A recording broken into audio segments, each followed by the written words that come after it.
The Tudors Dynasty Podcast. Hello and welcome back to the Tudors Dynasty podcast. I'm your host, Rebecca Larson, and today I am joined once again by friend of the show, Sylvia Barbara Soberton. Sylvia, welcome back. Welcome. Hello, and thank you so much for having me. It's always such a great pleasure and so much fun. It's been a little while since I've had you on the show, so I'm Yeah. very excited to have you on today to talk about the topic of your new book. And your book is titled, I always got to look at it to make sure I don't say it wrong, Marriage, Tudor Style, Love, Hate, and Scandal. I Yes, love this topic because who is better at scandalous marriages than the Tudors, right? they are the best. And they're led off by Henry VIII, who had the most scandalous Exactly, yes. history of all marriages, right? hmm Yeah. So what, I mean, other than that, what made you decide to do this topic this time? Was there something that inspired you? hmm Okay, so I'm always interested in bringing up the stories of lesser known Tudor people. And, as you said, Henry VIII was a match married monarch. He married 6 times, and all of his marriages, except perhaps the first one, created scandals when they were contracted. And I thought to myself, well, Henry VIII wasn't the only person in Tudor England who married scandalously. So I wanted just to delve into those lesser known stories and highlight them because I think they are really good stories and deserve to be told. There are so many scandalous marriages at Tudor court. I think I need to start off with which one is your favorite? My favorite is the first one that I mentioned in the book, which is Anne Stafford and George Hastings. That's my ultimate favorite because it's from early in Henry VIII's reign. It's from 1510. And this story, I feel, is not covered in entirety when it comes to like history books because it's usually just skimmed over and, oh, just Henry VIII had this affair with a married woman. But what the real story here is, I think, is that Anne Stafford wasn't Henry VIII's mistress. She was William Compton's mistress.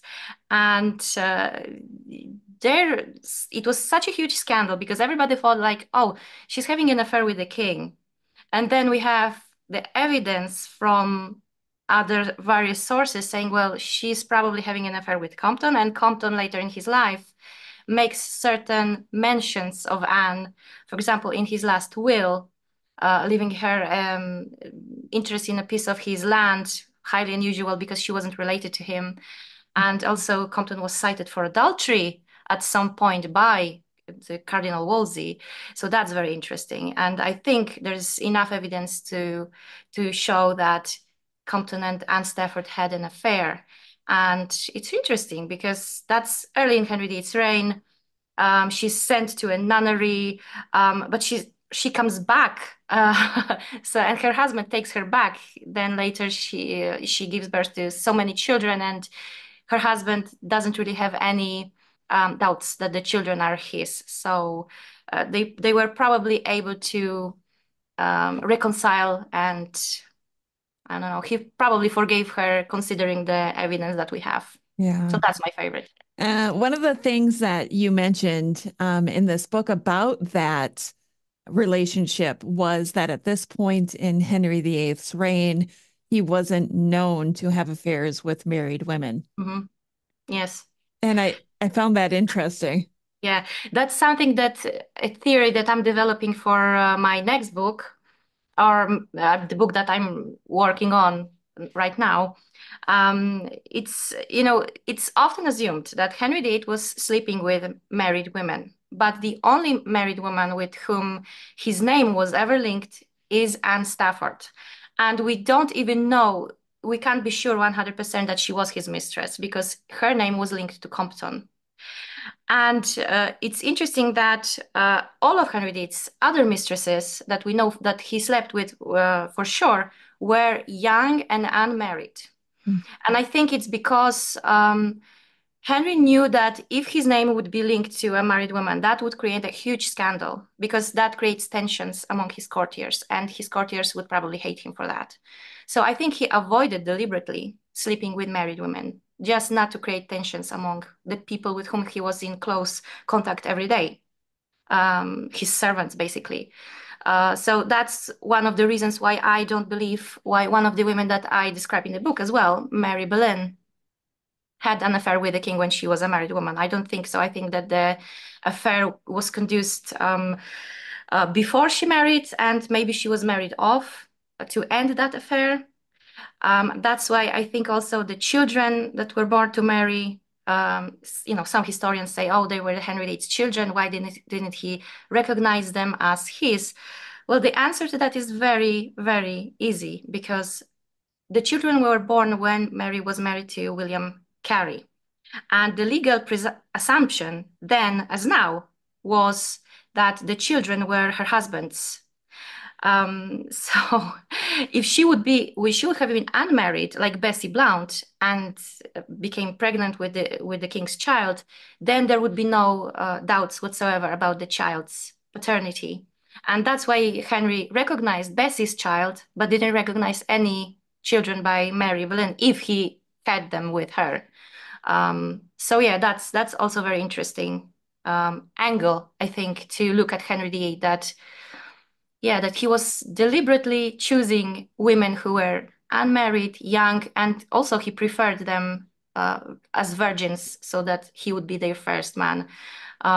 When you look at all of his mistresses, and we don't even have that many, they were all young, unmarried. And he later in his life, he took interest in arranging marriages for them too. So Yeah. The interesting thing to me about Anne Stafford is her family background, right? yes, Uh, yes, let's yes, talk she about was, that. yeah. She was the sister, yes, the sister of the Duke of Buckingham. He was the greatest magnate at Henry VIII's court.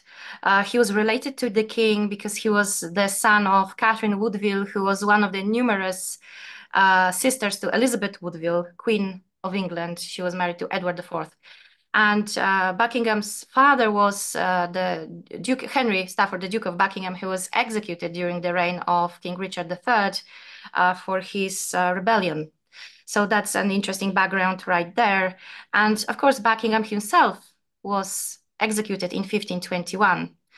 Well, let me just tell you, there was no love lost between Buckingham and the king. They were kind of, there was rivalry there between them. And there is this story that derives from a secondary source, but nevertheless, it's interesting and it shows Buckingham's pride in his heritage, because he said when he saw allegedly, when he saw his sister with the king, he said, "Well, she's not."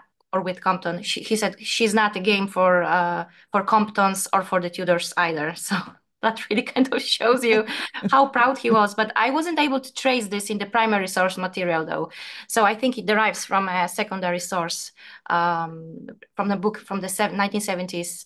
But I like this quote quite. I quite like it because it shows you how proud Buckingham really was. And even if it's not true, it still somewhat captures the essence of his character. Yeah, there were definitely, when you said there was no love lost between the two, that is definitely the best way to say it when it comes to the relationship To put between it those. mildly. Yeah, exactly. One of the things that I found really interesting, and I'm going to kind of jump all over because I'm Okay. looking at your table of contents here, so I'm not really going to go in any like chronological Okay. order at all. But I found very interesting the chapter that you wrote about Henry Percy and Mary Talbot. Hmm. Yeah. And now, why don't you give everybody a little bit of background on why this marriage is significant to the Tudor history as a whole? Hmm. Because Henry Percy is known as Anne Boleyn's boyfriend before she caught the king's eye. And there was a pre-contract between them. George Cavendish, Cardinal Wolsey's servant, has a whole story covered in his book, in his contemporary account.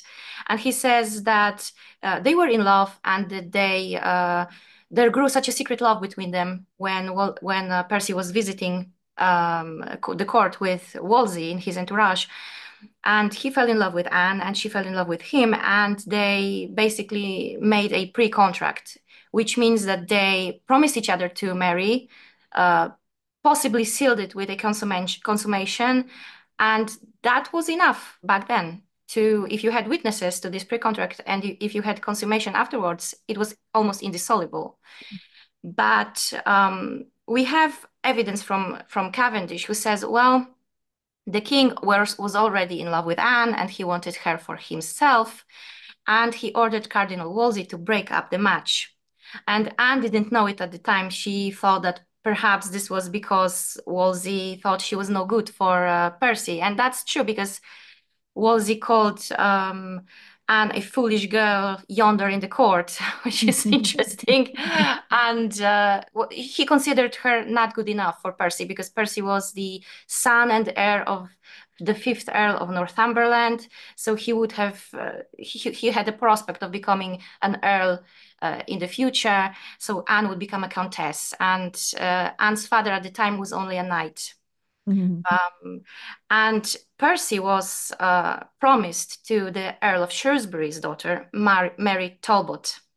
And they had the conversation about this match for quite a while, for several years.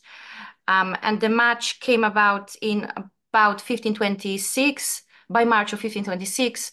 But the pre-contract was kind of haunting Percy and Mary until Percy's death. Because in 1532, there was this, I would say it was a conspiracy to oust Anne Boleyn from the position of power, to just remove her altogether, because she had many enemies by that time.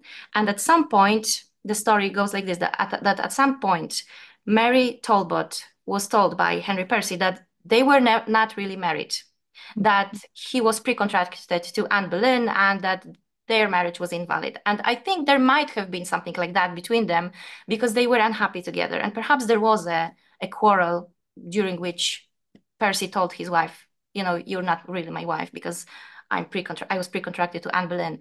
But then Anne Boleyn takes this story to Henry VIII and she basically says, I'm not pre-contracted. You can check that.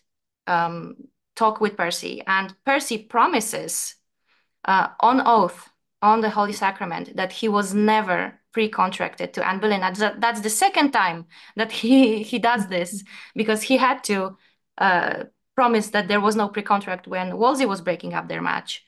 And now in 1532, he does the same. He promises on the Holy Sacrament, which is interesting. And then in 1536, leading up to Anne's execution, this story of the pre-contract is heated up again because Thomas Cromwell is looking for a way to annul Henry VIII's marriage to Anne Boleyn. And the first and the most efficient route would be to, you know, uncover that pre-contract story, heat it up, the old controversy, and just go with it. But Percy, again, he says, well, I swore on the damnation of my soul in 1532 that I was not pre-contracted to Anne Boleyn. And I'm doing this the same thing now. I wasn't pre-contracted to her. And it's interesting that many historians still say that, well, Anne Boleyn's marriage to Henry VIII was annulled based on that pre-contract. But it wasn't. Because when Percy died, his widow, Mary Talbot, she petitioned the king to have some money from Percy's lands. And she says, well, she basically introduces herself as Percy's widow, the Countess of Northumberland. And I think that if Henry VIII used the pre-contract story to annul his own marriage to Anne Boleyn, then it would have worked both ways. Then Mary Talbot's marriage to Henry Percy would have been annulled as well, but it wasn't. So I do believe, like I would repeat after the late historian Eric Ives, that the reason why Henry VIII's marriage to Anne Boleyn was annulled was because Henry VIII used the fact that he knew carnally Mary Boleyn, Anne's sister. And that's really well explained in Ives's book, and I repeated that in my book in the chapter where I discuss the marriage between Mary Talbot and Henry Percy. And what I also personally find very interesting about the Talbot-Percy marriage is that they were so unhappy together, but at some point they had a child together, and this baby was unfortunately a stillbirth. And after that, it was in 1529, they parted ways. And Mary was depressed for a while. And she also suffered from a falling sickness, which was a term for epilepsy, which is also not often mentioned in the accounts of Percy's life or Mary Talbot at all. Is a footnote in history, which is interesting because she lived quite long. She outlived her husband. She outlived Henry VIII, Anne Boleyn, and all of those people who were involved in the scandal of her, that her marriage was. But yeah, she outlived them all, and um, she died as an old lady, basically. Um, she was a Catholic. She she led a very interesting life, although maybe not as a typical Tudor woman, because her husband, when before he died, he made Henry VIII his heir. So that meant that he deprived Mary of the lands that she would have had as a widow, which was kind of cruel on his part. Really shows you the way what he really thought about her. And it's the reality of many people back in the 16th century who were kind of forced to be married, and it didn't really work out for them. Some people made their marriages work even though they were not love matches. They later settled into comfortable companionships, friendships. Some marriages turned into love, but not in this case, unfortunately. It really does make you wonder, like, what was it that they didn't like each other so much? Was Mhm. it their personalities, or was it just how their relationship started? Like, we just probably will never know. But I do love that you brought up the epilepsy thing, because when I Mhm. was reading that chapter, because that chapter caught my eye, and I thought, I have to check this out.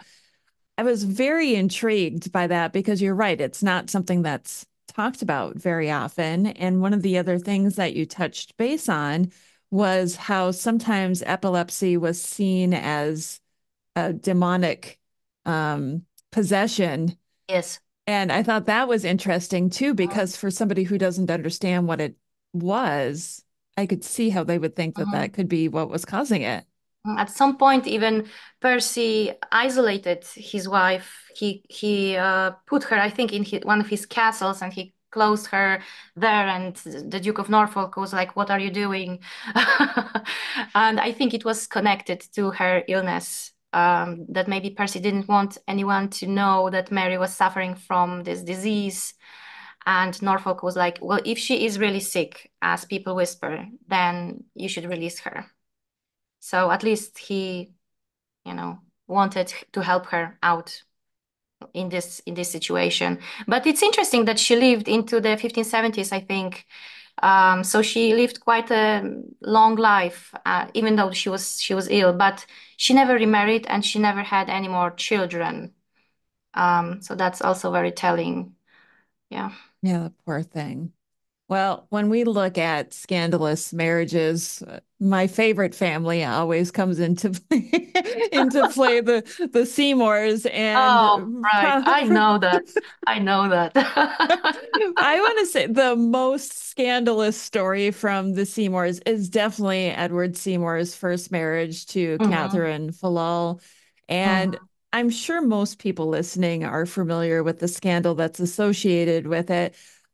I'm very interested in your take on what happened in this marriage and what caused it to fall apart. Mhm. Well, we know that Edward Seymour was married twice. His first wife, Catherine, then Anne Stanhope. Anne Stanhope is more famous because they had such a great relationship. They had like a bunch of children together, a very harmonious relationship. But his first marriage, a scandal. But most secondary sources will tell you that Catherine Philo was having an affair with her father-in-law, so with Sir John Seymour of Wolfhall. And I can't tell you why this is. This is because in the 17th century, one historian says, well, she was repudiated because she was known carnally by her father. And in this case, her father would meant her father-in-law, obviously not her father. And there is not one single contemporary source that says this, that she had slept with her father-in-law. Um, but her own father says that, well, in his last will, he says she is in a nunnery, and she has no right to inherit some of my lands and my possessions. So he basically disinherited her, and that's because uh, if she's in a nunnery while married, that means that she committed something, that she made something that put her there. So I think she had an affair when she was married with somebody whose name we don't know. And I think the confusion possibly also stems from the fact that her son, John, was named John, and Sir John Seymour, of Wolf Hall is John. And Sir John of Wolf Hall also had an illegitimate son called very confusingly John. So there are Yes. three Johns in this story. Hmm. But we know also that Catherine, that she died before March of 1535 because Edward Seymour married Anne Stanhope, and he wouldn't have been able to remarry if his wife was still alive, because even if a spouse committed adultery, it would not have been possible for the other spouse to remarry. The marriage could have been, they could have been simply separated, but they had to wait until the spouse dies so that they can remarry. Yeah. Yeah. Yeah, I love that you brought up the fact that Sir John Seymour had an illegitimate son also named John, because I feel like that likely is where the confusion comes, since Yes. there isn't any really contemporary discussion of him having an affair with his daughter-in-law. That at some point in history, right, somebody was like, well, he did have an illegitimate son named John. It Yeah. must be the same John, right? I think so. I think the confusion stems from this. And also, it's interesting that when Henry VIII was courting Jane Seymour, so John Seymour's daughter, she says, well, when she refused to become the royal mistress, she says, well, I was born of honorable parents. And I think that would have been ridiculous if people knew widely that her father was having an affair with, her sister-in-law. That would have been utter, dumb thing to say in front of the king. But I think, yeah, she felt comfortable saying that because there was no blot, there was no scandal attached to her name or to her parents and her sister-in-law. It's those were her actions, and the fact that we don't know that much about it is also interesting. It indicates that the story was quickly suppressed, and Catherine she died by March of 1535. She died. So, Yeah. and also, I find it very interesting that Edward Seymour's son and heir, another Edward Seymour, can you believe it? Yeah. Uh, he ordered a pedigree, and in this pedigree, he mentioned that his father was married before he married Anne Stanhope, so Edward Seymour's mother, and her name is not even given there. She's just daughter of William Philol, which is interesting that that even her name was almost written out of history. That's interesting. Yeah, it really does make you wonder what she did and who she did it with. And I always go back to, and I just talked to Dr. Elizabeth Norton about this, and you and I are on the same page as this. Elizabeth and I are definitely not, but I just have a hard time believing that Henry VIII would attach himself to a family that had such scandal attached to their name. Why would Mhm. he do that after what just happened with Anne Boleyn? Why would he again attach his name to Well, a exactly. I don't think that because we have to understand it as from the 16th century point of view. So if you had sex with your daughter-in-law, that would have been an incest. So a huge, not only scandal, but a sin in the eyes of the church. So I don't think that Henry VIII would have attached himself to a family that would have been so scandalous. But at the same time, we do know that Catherine committed some sort of a sin, and I think it was adultery, because Edward Seymour also sought to disinherit his children by her, and the children that who inherited his lands, titles, and so on were the children from his second marriage, so that he felt absolutely sure that his second wife was faithful to him, that there was no question about the children being his, which is also interesting because in the television series The Tudors, Anne Stanhope is depicted as this unfaithful wife, which is an utter nonsense. But she's again in that series, she's an amalgamation of the real Anne Stanhope and Catherine Tyrrell. So there you have it. But the real Anne Stanhope, she wasn't unfaithful to her husband. They had a great relationship, actually. Yeah, unfortunately, the Tudors on Showtime really had a bad habit of making amalgamations of Oh characters. yes, that was the one that really made me very angry about Anne Stanhope because I think she didn't deserve it. She was a good wife. She loved her husband. She had like a bunch of children. I think 10 children. Can you Yeah. imagine having 10 children? Oh my goodness. No, I definitely can't. It was her story and the Mary slash Margaret Tudor Yes, story that's the too. one also. Yeah. And I get so mad when I hear that the reason that they did that was to not confuse the American viewers. And I thought, Oh, we're not come that on. dumb. Yeah, I don't think so. Just No. because there's so many Marys and Margarets, I'm pretty sure we can keep them separate in our mind. Yeah. Well, they basically cut out the whole Jane Grey storyline with this. Yes. So even if they wanted to make more seasons, they wouldn't be able to because Jane Grey, didn't exist in that universe. So That I never even thought about that. Thank you I for thought that was bringing that. so stupid.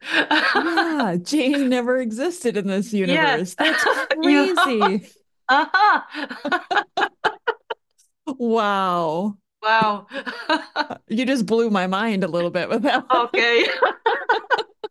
Well, I'm glad, I guess. Okay, all right. So we talked about that scandalous Tudor marriage. Now, of course, we have to talk about my favorite one, which most people never agree with me on this one Oh. anyway, but the marriage of Thomas Seymour and Catherine Parr, which, of course, I think everybody knows that they looked to possibly marry before Henry VIII laid his eyes on Mhm. Catherine Parr. Uh, and then she married Henry VIII because she thought that that's what God wanted her to do. Exactly, And yes. of course, it was probably the right choice for her in the end. It definitely brought her all the power that she needed to make changes that she wanted. Mhm. It allowed her to become the writer that she likely wanted to be as well. The thing that we always look at is what happened after Henry VIII died and how quickly they married.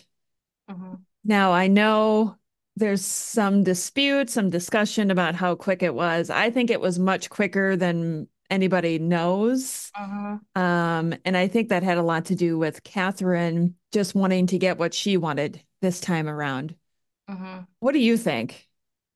Well, I agree with you. I think so because Henry VIII died in January. He was buried in February, and by May, Catherine and Thomas they exchange love letters, and he already describes her as his wife, and she describes herself as his wife as well.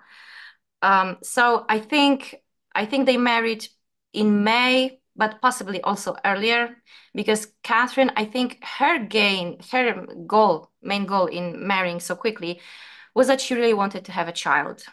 And she was about 35, so she was in her mid 30s, you know, not so young considering the 16th century Moors and stuff like that. So she Yeah. really wanted to have a child. He was her fourth husband, and we don't know. Maybe she was pregnant before, but those pregnancies were not recorded. And if she had any miscarriages, we wouldn't know about it either. So yeah, it was a highly scandalous marriage because of the speed, because people assumed that she would be um, grieving after the great old Henry VIII. And she was like, no, She was like, nope, I'm I'm going for getting what I love. want now. Yeah, Which is exactly. a thing to admire because she didn't really think about other people or what other people would think about her. She was thinking purely about herself this time. Yeah. I applaud. Yeah, I love that for her too. One of the things you mentioned early on in this chapter was new to me. Mhm. And we're going to talk about the Duchess of Suffolk because I knew that she had named her dog. What was it? Wolsey? Gardiner, I think. Gardiner Oh, yes, yes, that's who it after was. the Bishop of Winchester, Stephen Gardiner. Now, you made a mention about her naming, I think it was other animals. Yeah, her horse. Okay, let's talk Her about this. horse Seymour and the mare, the bay mare, uh, Par, which is which is interesting. You know, Catherine, the Dowager Duchess of Suffolk, she was a lady with a sense of humor. She was really I feel like she was this great person to be around, and she was really sarcastic, snarky when she wanted to be. And I think this is a reflection of, her naming her animals after people, various, scandals like that. I think this is a reflection of her great sense of humor. Not necessarily that she was trying to be snarky or anything, just that she had a great sense of humor. Yeah, Although I don't know Catherine Parr's reaction to this, I can imagine she wouldn't have been very happy. do I you wouldn't be. do you remember where you found that information? No, I was I taken don't. aback when I read that. I went, "Oh, I have never heard this before, but I love it because it goes Oh, along with the gardener, the dog story." it does. It does. Yeah. I Yeah. love that. Okay, so we had Edward Seymour, Catherine Falal, Thomas Seymour, Catherine Parr. I don't even want to talk anymore about that marriage because it's just too scandalous to Okay. even talk about. It is very scandalous. Yeah. There's Yeah. just so much in that story to me that I feel I like know you're personally attached to this story, so I am, and I get yeah, really, really upset sometimes when we I talk know. about this story because I feel like there are parts of it that people are unwilling to look at Hmm.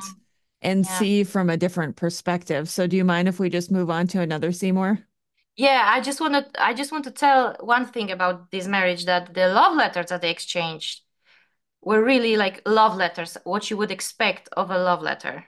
And Henry VIII's love letters to Anne Boleyn pale in comparison to Catherine Parr's and Thomas Seymour. So I encourage people to just go and read those letters because they are really good.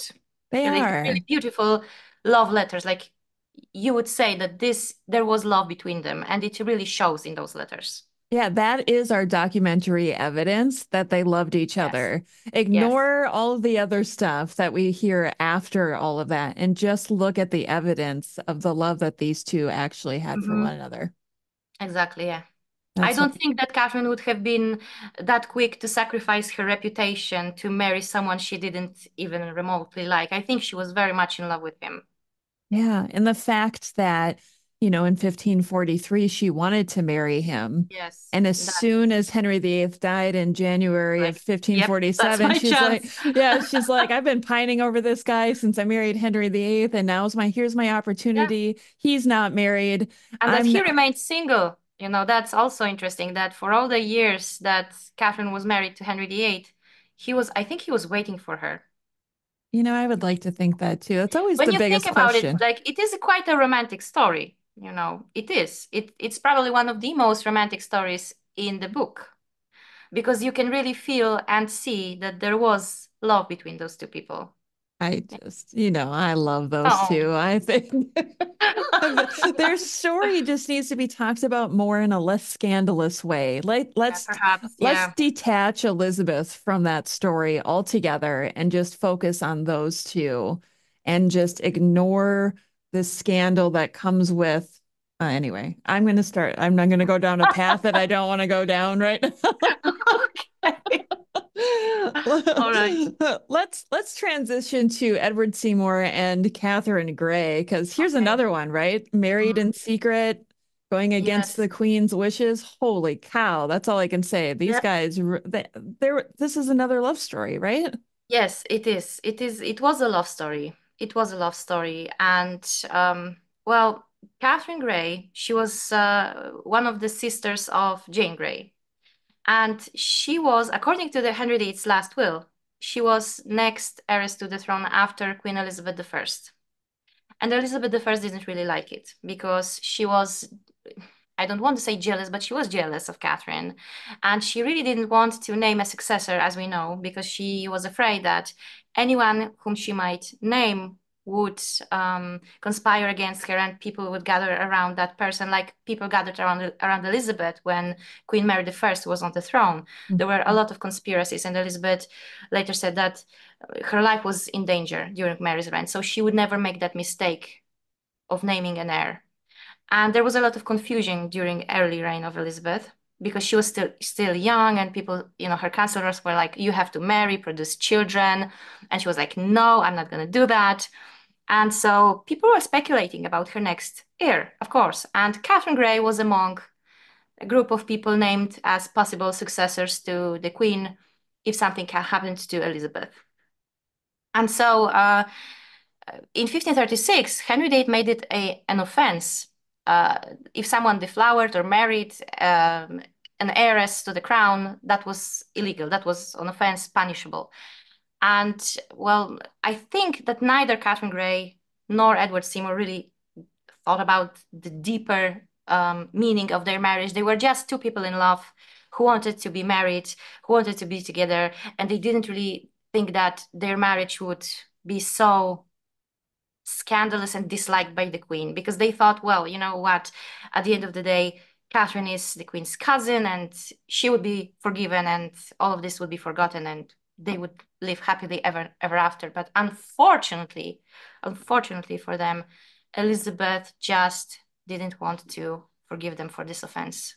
Mhm. And the worst thing about it, I think, for Elizabeth, from Elizabeth's standpoint, was that Catherine became pregnant almost immediately.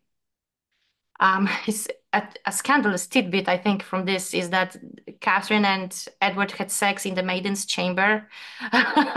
so they were really into each other, and she became pregnant almost immediately. And Edward was abroad at this time, and Catherine was like, you know what, my belly is growing, and I can't hide it anymore. And she was like looking for help around the people who were close to Elizabeth, because a sad thing about Catherine is that she lost her parents. Her father was executed in 1554. Her mother died also, so she was basically without a good counsel. Without nobody was able to give her good advice. So yeah, and when Elizabeth learned about the secret marriage, the pregnancy, she was furious, and she sent them first, to house arrest, to the Tower of London. Um, they had sex in the Tower of London on several occasions. She becomes pregnant again. I mean, you can't make this up. You can't make this up. And again, Elizabeth is furious, and the sons named Edward and Thomas. So again, there's second generation of the Seymour brothers who are Yeah. Edward and Thomas. And they are considered briefly, not so briefly, for many years, actually, until their deaths and until Elizabeth's death, they are considered her possible heirs to the throne because they are boys.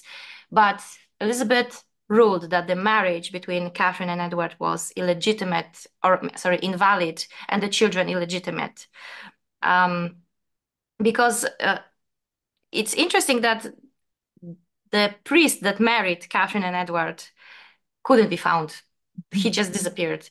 And the only witness to the marriage, Jane Seymour, Edward Seymour's sister, died sadly of tuberculosis. And so there was really no witness, nobody who could confirm their version of the story. And so Elizabeth saw her chance in invalidating that match. And Catherine Grey never really returned to favor or to court. She was under house arrest in several manor houses. She was becoming depressed. She stopped eating, and she eventually died. I think in 1567, 67, yeah. She was still in her late 20s, very young, mother of two. But she never returned to Elizabeth's favor, and that's the saddest part, that this story is so tragic.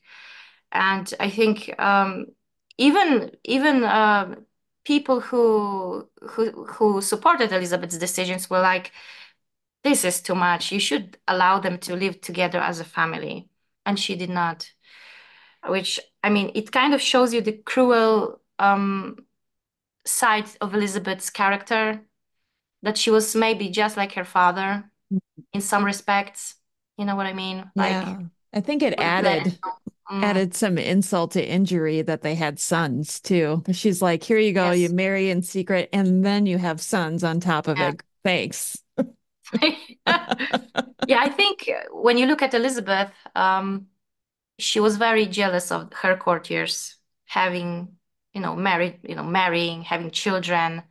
And she, as queen, she was expected to do the same, but she didn't. And from some, I do respect her for that, although I may not like her as a, historical character. I don't like Elizabeth I. That's one of my unpopular historical opinions, I guess. I don't like her, but I do respect her decision for not marrying because, marriage and children, they defined a woman's status back then. But, she didn't do it, so respect to Yeah. Elizabeth. But she was bitter about other people doing it, so again, that's why I don't like her. I know. I feel I'm always torn when it comes to Elizabeth as well. Yeah. It's like, well, she reigned a long time. She had Yeah, a and she's great, fascinating. I mean, she yeah. is, but Part of you has to feel sorry for her too, that she wasn't able yeah, to have maybe what she wanted in the end as yeah. well. And these Hmm. poor Seymours, Yeah, I mean, the scandalous marriages just seem to run in the family.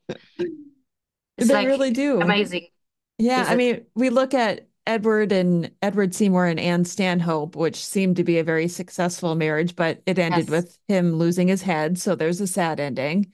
We Mm, moved to Thomas and Catherine Parr, which ended with both of them dead yeah, and their infant or toddler daughter disappearing from records. that's And very then sad. right, and then we have Edward Seymour and Catherine Gray, who seems to be another love match, who are torn apart and Yes. And even their son married in secret. So another Edward Seymour, Lord Beauchamp, he marries Honora Rogers, a woman named Honora Rogers, and they are they are in love. They're madly in love, and Anne Seymour is like, "No, you're not," But eventually, she forgave them, and they were a happy ending of this story. And there's also William Seymour, grandson, who married Arabella Stewart. So yes. that's another tragic story. So yeah, those Seymours, right? Well, they definitely had eyes on power. They were very Yeah, ambitious. And that goes back a long ways with the family. And I think that's I'm yes. I'm currently writing, you and I have been talking about the Seymours a lot lately, and I'm Mm-hmm. currently writing an article for my website about how they are so overlooked Mm-hmm. and Yeah. how really their ambitions go back centuries and people just don't realize it. They think Mhm. that the Seymours just came to the forefront of history during the reign of Yeah. the Tudors, and that is so not true. Mm-hmm. It was before then, and I hope we can shed more of a light on this family because Yes. they have some wonderful stories to share, don't you think? Absolutely, I agree with that. Yes. And one day I'll publish my book. I hope so. Well, I I'm desperate to read it. Yes, I feel like I have so much research into this and Yeah. so much time into it that now I feel the pressure of just wanting to make sure that I do it right Mm-hmm. and I I get it know. out there the right way. Yeah. I That's know. I know you will. well, I appreciate you've always been so supportive of this.